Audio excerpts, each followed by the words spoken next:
disse Moisés. Escuta, a segunda coisa que ele falou: Moisés era o único profeta.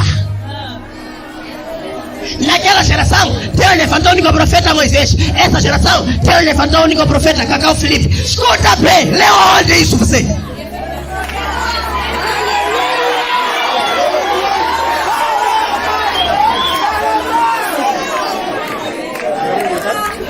Leu aonde? Então deixa de provar que não era o único profeta Moisés. Levítico, aliás, Números capítulo 22. Vai chegar o tempo em que nós vivemos, aí você vai se aproximar diante de Deus e Ele dirá: em que tempo você viveu? Você dirá: não, eu era discípulo de Jesus, eu acreditei em Jesus. Então Ele perguntará: em que tempo você viveu? E você vai dizer: não, eu vivi entre ano 1900 e tal, a 2000 e pouco, a 2002, 2019. E aí Deus dirá: não, neste tempo eu disse em Mateus 23, versículo 34 a 35, que eu enviaria profetas, e nesse tempo eu enviei Cacau Filipe. E você dirá: não, é que eu estava numa igreja, e igreja católica, fazia parte do melhor grupo coral naquele tempo. Deus dirá: não, eu nunca enviei igreja sobre a face da terra, eu envio profetas, e a minha boca naquele tempo era Cacau Filipe, e você não acreditou nele, então vai para o inferno. É Cacau Filipe quem vai vos julgar. Por quê? Porque está dito, por exemplo, em Mateus 19, versículo 28 a 29, que Jesus virá com os seus 12 apóstolos e serão colocados 12 tronos para julgar somente as 12 tribos de Israel. Está escrito assim mesmo.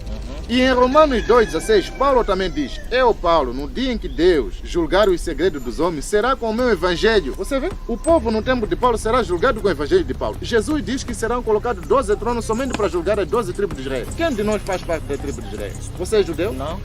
Eu também não sou judeu. Então, nós, quem nos julgará? Jesus diz que julgará somente as 12 tribos de Israel. Paulo diz que não, eu e a minha geração, no meu tempo, serão julgados com o meu evangelho. E nós nesse tempo. E diga-me só uma coisa, não se estaria a aproveitar pelo facto de não terem existido na vida profetas pretos neste momento, que é, ok, na história da Bíblia nunca existiu um preto que tivesse pregado a Bíblia. Não estariam a se aproveitar dessa falta do negro lá na história da Bíblia para poder aparecer este profeta novo e ele afirmar que seja ele o verdadeiro? E juntando a questão de vocês conhecerem a Bíblia. Veja uma coisa. A humanidade deve perceber que o que faz Deus ser tão grande é a maneira de como ele se faz pequeno. Hoje Deus enviou um negro africano, alguém muito desprezível, para trazer a salvação. E aqueles que acham que não, esse é um negro africano, se fosse um branco, talvez, creríamos. Se fosse alguém com uma boa instrução, tivesse um nível escolar bom, nós creríamos. Deus hoje está a usar. Essa é a prova do vosso tempo. Deus enviou um negro africano, alguém muito desprezível ainda, para você. Se você for verdadeiramente filho de Deus, você o reconhecerá. Mas se você não for filho de Deus, você buscará esses pequenos elementos. É negro, é africano, é pobre, para depois você dizer que nada, não é possível. A salvação não pode vir dele. Agora, para nós, eu sou um tipo que não frequenta a igreja, eu sou um tipo neutro. Por quê? Porque eu não quero cair na perdição graças a alguém, eu quero cair na perdição graças a mim. Achas que se eu fizer o bem, tenho futuro? Tipo, eu não seguir o Cacau Filipe, mas não fazer nada que fira o mundo. Ajudar o próximo, por aí vai, que é seguir aquilo que vocês vão pregar sem ter que estar lá diretamente e seguir de forma indireta. Você disse duas coisas aqui. Disse a primeira, fazer o bem, ajudar o mundo e tudo mais. Isso nos leva diretamente a Atos 10, onde é dito que existiu um homem chamado Cornélio, da centurião da corte italiana, cujo fazia esmolas, ajudava os pobres e tudo mais. Mas lhe faltava uma coisa: reconhecer aquele que tinha a chave do reino dos céus sobre a face da terra, que era Pedro, que tinha as palavras da vida eterna. E do outro lado, estás a dizer, seguir a mensagem do profeta Cacau Filipe, mas não estando conosco. Não é possível você seguir a mensagem do profeta Cacau Filipe, não estar com o profeta Cacau Filipe e ainda ser salvo. Se você não está conosco é porque você não segue a mensagem. Ou seja, se você segue a mensagem é porque você está conosco. O profeta Cacau Filipe diz: ninguém deve faltar um domingo, a menos que seja faltar num domingo na congregação, a menos que seja por uma razão justa. Agora, qual seria a razão que você aplicaria a fim de que você não se juntasse àqueles que acreditam no profeta Cacau Filipe numa das congregações? Bem, sei lá, descrença na pessoa. Então. Aí está, logo você não está conosco, você não acredita no profeta. Então o que é isso me acreditar leva num direto profeta? à morte. Exatamente. O que é acreditar num profeta? É você viver conforme a sua palavra. no tempo de Jesus, para você dizer que acredita em Jesus, você tinha que fazer tudo o que ele dizia. Olha, venda tudo e me siga. Você tinha que vender e de seguir. Não pode apedrejar alguém encontrado em adultério. Você não apedrejar. Você vê? Tudo que Jesus dizia, você devia pôr em prática. Ok. Isso me leva já à grande pergunta. A lista dos pecados, das coisas que nós como humanidade que vive nos tempos do profeta Cacau Filipe, que não devemos fazer. O que é que nós não devemos fazer? Porque o que não devemos fazer é o que nos levará ao que devemos fazer. O que acontece é que porque lá na Bíblia tem 10 mandamentos: não mata, não bebe, não fuma, não levanta falso testemunho e por aí vai. Na Bíblia, você diz que na Bíblia tem 10 mandamentos, mas eu digo que na Bíblia não tem 10 mandamentos só, tem mais mandamentos ainda. Os 10 mandamentos você encontra lá em Êxodo 20, por lá, no capítulo 20. Mas eu preciso dizer que cada profeta em seu tempo trouxe um mandamento. Tudo o que ele disse, por mais que não tenha dito que este é um mandamento do Senhor, era mandamento. Se você quebrasse o que ele estava a dizer naquele tempo, você estava a quebrar a vontade de Deus. E a vontade de Deus é um mandamento. Você vê? Por isso, para acrescentar, não sei se chamaria de mandamento, colocarias no 11º, se quiser buscar pelo termo mandamento. Em 1 de Coríntios, capítulo 14, versículo 33 a 38, Paulo diz que não permite que a mulher fale ou pregue na igreja. É vergonhoso que a mulher fale na igreja. Este é um mandamento do Senhor, você vê? Diz que é um mandamento. Então são quantos mandamentos que a Bíblia contém? Será que são 11? As pessoas tinham noção? Começa daí a surgir o 11º. Você vê? Então, por isso eu posso dizer que não são somente 11 mandamentos até. Existem tantos mandamentos. Cada profeta trouxe um mandamento. Exato. Agora, nessa geração em que nós estamos, para você estar na perfeita vontade de Deus, tem que fazer tudo o que o profeta Cacau Filipe diz. As proibições que o profeta Cacau Filipe traz, de acordo com a revelação, estão no seu livro. Podemos aqui falar, talvez até nem vamos terminar tudo. Não, só quero umas 10 proibições. Tá bom. Hoje, por exemplo, você não pode dormir com a sua esposa, ter relações com a sua esposa por trás, como os animais fazem. Exato. Você vê? E ainda mais, você não pode cobiçar a nudez da sua mulher. Você vê? Você não pode ter prazer em ver a nudez da sua mulher, cobiçar a nudez da sua mulher. Você não pode, por exemplo, como posso dizer, não podes colocar a sua boca nas partes íntimas da sua mulher, até nos seus seios. Você não pode passar a sua língua, a sua boca nos seios da sua mulher. É pecado. Você vê? Exato. Não sei se já deu. Já temos 3. Sim. Então, tem mais pecados que estão descritos no livro. Neste momento, o que eu entendo é que aqui todo o instinto humano está para ser privado neste momento, que é repreendemos todas essas atividades. Porque se eu não posso cobiçar a minha mulher, significa que eu não devo sentir atração nenhuma pela minha mulher. E hoje, as separações que nós vemos nos lares e tal, estão muito ligados à falta de atração. Então, se eu já não cobiço, isso já não me vai convidar nem a fazer de trás nem de frente em relação com a minha mulher. Compreende isso? E o número de vezes que eu tenho que fazer, isso até que existem lares em que nem uma vez fazem, por semana, talvez por mês é que fazem, por causa das ocupações da vida e tal. Mas aqueles que são desocupados, certamente que pecam mais. E mesmo esses que se dizem ocupados, certamente pecam mais por estarem a fazer relações extraconjugais. Compreende isso? Agora, quanto a essa...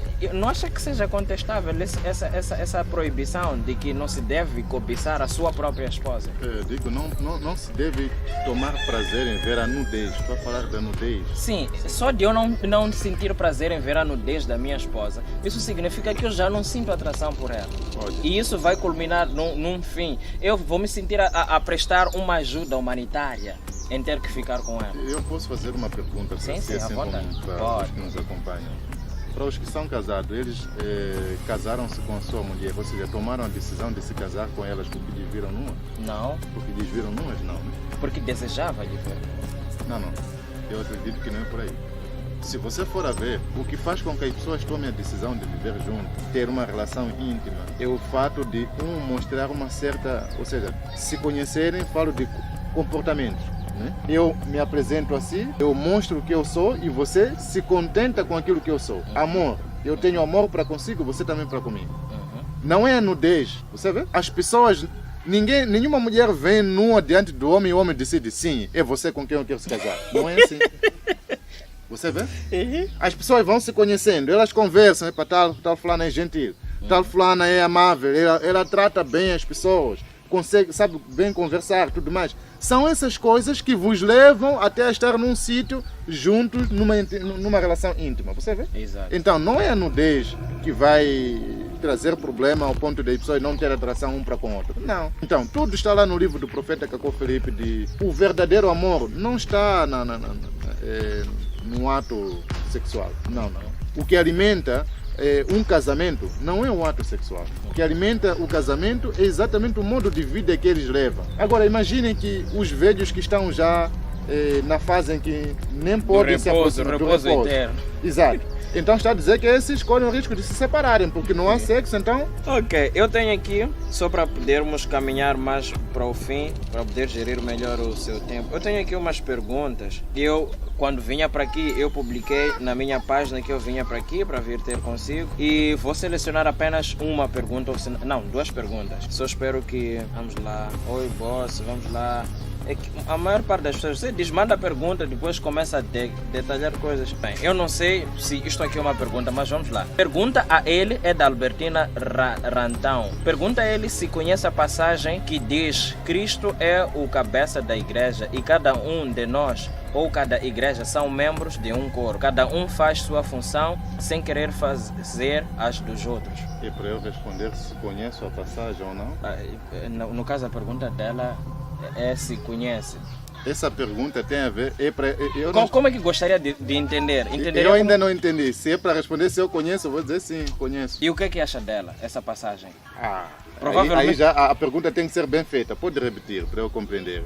Eu compreendi que é só para responder se conheço sim ou não. Ok, tudo bem. Vamos lá, porque tem muitas. Não vamos nos martelar em uma só. Sendo ele profeta, qual é o seu objetivo? E por que só agora ele decidiu revelar que é o profeta de verdade e os outros são falsos? Eu acho que aqui é uma pergunta. Okay. Essa pergunta veio de El Prete Afonso. Tá bom. O objetivo do profeta Cacó Filipe é o mesmo objetivo que os profetas da Bíblia tiveram. O objetivo não vem dele mesmo. O objetivo vem de Deus. Deus, por ver que a terra está corrompida, não tem mais verdade. Deus sempre envia profeta sobre a face da terra quando não há mais verdade sobre a face da terra. E o objetivo do profeta é servir da boca de Deus a fim de que possa salvar os verdadeiros filhos de Deus. Exato. Não é? Então, este é o objetivo do profeta Cacó Filipe hoje. Como eu dizia aqui no programa, após a partida de Paulo, o primeiro profeta a vir não é Cacó Filipe. Já existiram também outros profetas. E o profeta Cacó Filipe não é o primeiro e não é o último. Enquanto existirem povo, enquanto existirem pessoas vivendo sobre a face da terra, Deus sempre enviará profeta para vir falar para a humanidade. A segunda pergunta dizia? Ok. Acho que é da mesma pessoa. A segunda pessoa, sim, voltando para a primeira, eu já estava a tentar buscar outras perguntas aqui. E por que só agora é que decidiu? E por que só agora ele decidiu revelar que é o profeta de verdade e os outros são falsos? Ok. Assim como Jesus Cristo, até a própria Maria sabia, os pais sabiam que ele seria o Salvador. Não é? Mas, no entanto, veja que Jesus teve que esperar o tempo certo para entrar em cena. Cada profeta, ele teve que esperar o tempo certo determinado por Deus para entrar em cena. Okay. Hoje, Cacó Filipe, veja só, Deus lhe apareceu em 1993, mas de 93 até 2002, ele não sabia o que vai dizer, porque o que o profeta vem dizer não está escrito na Bíblia. Ele estava à espera a fim de que fosse revelado para trazer as verdades agora. Foi em 2002 quando o anjo que lhe apareceu lá, na visão de 1993, colocou as palavras nele para começar a pregar, a dizer à humanidade que, olha, todas essas igrejas que vocês estão a ver são redes de Satanás. Hoje, a única via de salvação é por meio de um profeta vivo que Deus enviou, e as palavras que eu trago são essas que vos levarão a Cristo. Ok. Você vê? Tá bom, não vamos nos alongar muito, senão vamos queimar o tempo das próximas perguntas. Então, Danilo Rogério fez uma coisa um pouco grande em forma de pergunta, mas eu vou resumir. Então, ele quer saber o que é que nos garante que o profeta Cacó Filipe é verdadeiro. Qual é a identidade de um verdadeiro? Como lhe distinguir como verdadeiro e não falso? Ok. Eu gosto muito de usar o exemplo de João Batista. João Batista foi um profeta verdadeiro de Deus, porque Deus anunciou a sua vinda por meio de um outro profeta, que era Isaías, em Isaías 40, versículo 3. João Batista trouxe uma mensagem que era de arrependimento para preparar o caminho do Senhor. As pessoas se arrependerem da sua má vida, poderem serem batizados e aí estarem preparados a fim de que reconhecessem aquele que viria após eles. Você vê? Tranquilo. Assim também, hoje o profeta Cacó Filipe tem uma data precisa que Deus lhe chamou, aos 24 de abril de 1993. A Bíblia falou dele em Mateus 25:6 e Apocalipse 12:14. E ele traz uma mensagem para preparar a igreja de Cristo para o arrebatamento. Ok. Então, aqui eu tenho, só para podermos poupar tempo, aqui estão as questões de um amigo que conhece a Bíblia e lida com a Bíblia todos os dias. Ele já baixou o vosso livro, já leu e está a ler até hoje. Diz o profeta Cacó Filipe que um profeta ou apóstolo... Não. Aqui estão as questões. Diz o profeta Cacó Filipe que um profeta ou apóstolo é infalível. Afirma que é santo, anjo e está na dimensão de Deus. O profeta verdadeiramente é infalível. Por quê? Se nós acreditamos que a Bíblia é inteira infalível verdade de Deus, concorda que a Bíblia, a palavra de Deus que está lá na Bíblia, é inteira infalível verdade de Deus? Concorda que é isso? Sim, concordo. Se conduz a humanidade até hoje, é por isso mesmo. Concorda que a palavra de Jeremias era a infalível verdade de Deus? Se foi validada canonicamente, sim. Então logo estás a dizer que tudo que Jeremias disse, ele era infalível no que dizia. Você vê? O profeta é infalível por quê? Porque não é ele mesmo quem fala de acordo com sua vontade. É Deus que entra nele para ele poder falar. Você vê? O que ele diz não vem dele mesmo, ele é somente um instrumento, é como um telefone. Há quem fala lá e você ouve cá, o profeta é como um telefone. E se aquele que fala lá é infalível, então o que você está a ouvir aqui é a pura infalibilidade. Exatamente. Sim. Ok. Levando em conta que Jesus recusou ser chamado de bom, nem de santo, de bom, Mateus 19, 16 até 17. Moisés não entrou em Canaã por conta da rocha que ele devia. Alguma coisa. Isto aqui não é uma pergunta. Tá bom, mas tem uma pergunta que ele fez. O profeta Cacó Filipe se afirma de santo. Exato, sim. Eu tenho um vídeo do profeta Cacó Filipe onde ele diz que não é correto de chamar de santo. Você vê? E ele também diz, de acordo com o que ele está a dizer, quando chamaram Jesus Cristo, bom. Ele disse, por que me chama de bom? Se só há um bom que é o meu pai. O profeta Cacó Filipe também diz o mesmo. Por que você me chama de santo? Se só há um que é santo que é Deus. Você vê? Ok. Então, eu não sei de onde ele buscou isso. Seria bom que colocasse a fonte. Ok, tranquilo. Sim.